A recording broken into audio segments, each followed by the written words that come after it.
Stay tuned for tips and techniques from the nation's top chefs in the chef's kitchen. Little tip and technique here. Tail comes off easy.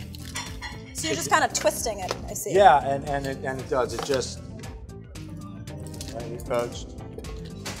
You pop those legs right off just like that.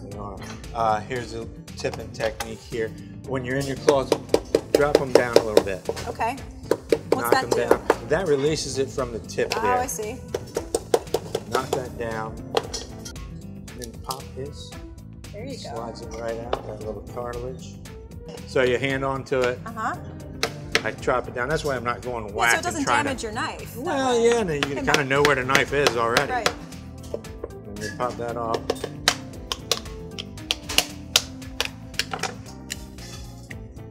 That is so cool. I love that. And then see how they drop right out? Right, and then you get this beautiful shape of the claw meat. That's right. Again, I drive my knife down, and I crack it. I'm obsessed with this technique. I'm gonna go home and get some lobsters just so I can do this. I hope everybody does, and if you don't want to go get them, come here. All right, yeah, We'll even better idea. We'll do all the work for you. All the dirty work. See that? That's right. To see today's recipe, log on to chefskitchen.tv.